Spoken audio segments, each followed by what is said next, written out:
Okay, October 17th, 2016 Raw. Guess what? Goldberg was showing up. Do you know why? Goldberg is showing up. Goldberg is showing up. A lot of bits about Goldberg showing up. Oop. Then we got a commercial. But first, important news about Goldberg showing up. So I guess talk about Goldberg showing up. He came down to a pop that was initially good, and then it just got ridiculous. And I was like, you know what? Big star, huge star to Monday Night Wars. Made sense. Was never a really huge Goldberg fan. His matches when he was doing the run-up were good, because you knew you were going to watch like a good 2, maybe 3 minute long match of a jacked dude just physically imposing his will on somebody else and just destroying them. Then he went through, wasn't the Brood, it was Raven's group. Was it the Brood? The Flock, went through the Flock. Tore through them, became US champ, and then eventually destroyed Hulk Hogan. On a non-pay-per-view, that pay-per-view would have made ridiculous money, but they were chasing ratings. So he comes down, of course, you can tell he's taken aback by the crowd, which was good. Talks about how you get to be a superhero and all that stuff for 2K WWE 17. Again, you can tell he's just overwhelmed by the moment, which is fine. It's a good, genuine reaction. Dug it. Then he's talking about Brock Lesnar. He said, man, I got one more left in me. And that's when that fire of old school, man, I got one more big spear in me. Man, I got one more jackhammer in me. Man, it's like, you know what? That's good. He got through the, here's what I want to say, blast with the intensity. He's like, you know what? Brock Lesnar, you're next. And more importantly, your last mic flip. And I was like, good. There you go. Worked well. Was it a 20-minute overrun? Yeah, he deserves it. I'll give him that. He did. You know, we showed up, crowd appreciated. You can tell they were like, crowd's going nuts. Let it run. Let it run. US is fine with it as long as the overrun's good. But, so we have that was a big story, as well as Raw has decided to accept SmackDown's challenge for 3 Survivor Series matches. 1 women's, 2 tag, 3 singles males.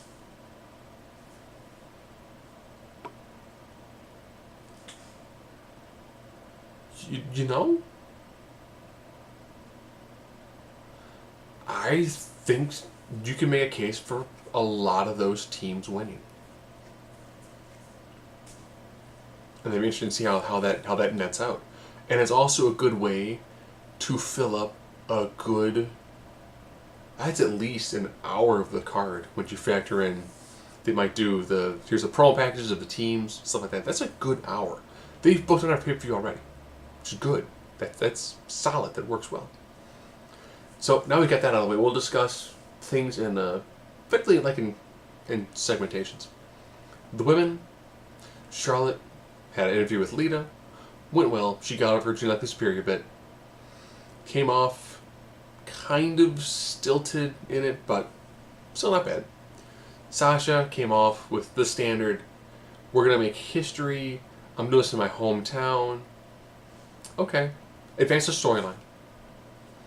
Dana Brooke took on Bayley, and Dana Brooke showed a vicious streak. He's kicking Bayley in the head, just working her over, kicking her into the turnbuckle head first. It was vicious. It worked. And she got a random pinfall on Bayley after pretty much slamming her head into the steel ring post on the outside and rolled her head. I'm like, oh. Crowd, she killed the crowd in the match, got them out of it. Got them away from the Bayley portion. It was a match that really proves that with some more seasoning, there's some money to be made with Dana Brooke. But that was it for the women's division. The only show gets 4 of them. We haven't seen Nia Jax in a while. But that's okay. Because Braun Strowman kills 3 guys. And then says, I'm going to go in the back and find someone to face me. Which makes Sami Zayn come out. And then he hucks Sami Zayn like a gingerbread doll. Okay. Good. I think Braun Strowman, Sami Zayn works. Sami has got enough of that likable babyface bit that he can take a couple losses to Braun Strowman, and it's fine. It'll make Strowman look a little more impressive. It'll also allow them to build a lot of great sympathy face pop for Sami. All right.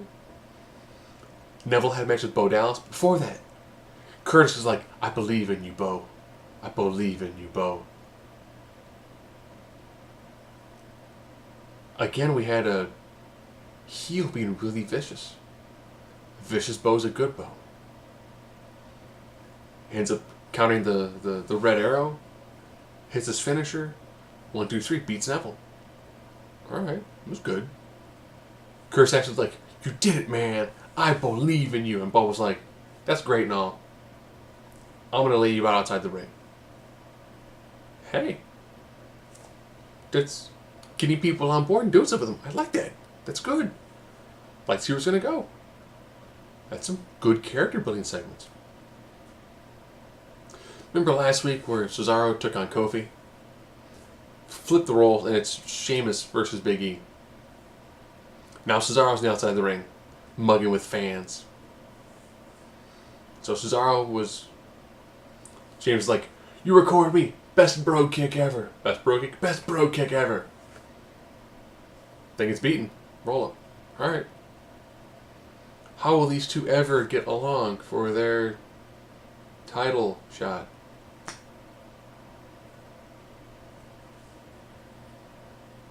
But, continue the story, but it's the same thing they did last week, just slightly tweaked. Okay. Ends on Big Cass versus the Club. Another singles match. This time, Big Cass taking on Kyle Anderson. Alright. Big Cass, nice dominant, gets the pinfall. Okay. Progresses their story. Basic. You can tell they're putting this predominantly to what we need to do to get stories to keep moving forward, and we got Goldberg. We have Goldberg. Did we mention? We've got Goldberg. So, what about the other tag teams? Well, the Golden Truth and Mark Henry took on Titus O'Neil. Make it a win. And the Shining Stars. Because the Shining Stars and Titus O'Neil are working together to sell fake Rolexes?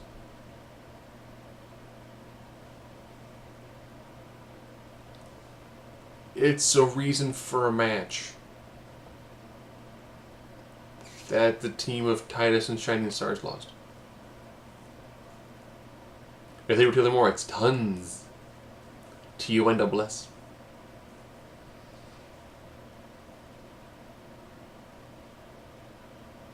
It's got him on TV. In the new Get 'Em All in the Ring Cruiserweight match, they did a 3-on-3. Brian Kendrick, Gulag, and Nice versus Perkins, Cedric Alexander, and Rich Swann. I like how the flippy guys, to quote Vince McMahon, are the faces. The grueling ground and pound guys are the heels. But great back and forth. I like how they give them the burst of athleticism. Looks good, works well. You know, they end up having Nice got the upper hand on Swan. Kendrick tags in. Captain's hook. Perkins is trying to make the save, but can't. Because Gulag's at hold from underneath. Thought it worked well. Showed him, you know, it happened. Kendrick gets out of the ring and he's like, 2 weeks. 2 weeks. Fourth did a little bit in the back. The Brian Kendrick needs to write a book on, like, here's how you do a this is it for me time. And then you get another shot. And this is it for me time. I think that build is beautiful. His character is on point right now. Really solid work. Wolverine Rusev did a family video montage thing. Then Roman Reigns came down and was like, hey, it's one-on-one in Hell in a Cell. And then they got into their beatdown phase again. But this week, of course, Rusev was dominant. I will say the image of Roman Reigns on top of the bottom half of the stairs in the middle of the ring and the Acolyte looked sick. Looked good. Looked nice and impactful. That's how you do a submission that looks strong. By doing it on a heightened surface. Like, oh no, sharpshooter on the table. Acolyte on the ring steps in the middle of the ring. Gives it that additional, oomph. Nice. Nice beatdown. So I guess if they had TLC, they'd be the stairs match. But we open, of course, with Jericho and Owens. And Rollins just jabbing him. Which then, of course, led to Jericho and Rollins. Good match. Good match. Put a tiny of those two guys in the feud. Good stuff. But Owens, not at ringside. Shows up towards the end. And guess what? Leads to Jericho eating the loss. And then they get an argument backstage. Well, there's your breakdown. But they've got to worry about Survivor Series. So they'll probably be on the same page. So, they'll probably cost each other the match in Survivor Series, which is fine. So the feeling that now means then that their main team is probably going to be Reigns, Rusev, Rollins, Jericho. I would toss in Strowman. Because why not? Big burly dude. He's the guy who can lose by count out. Versus the team of Cena, Orton, Styles, Ambrose,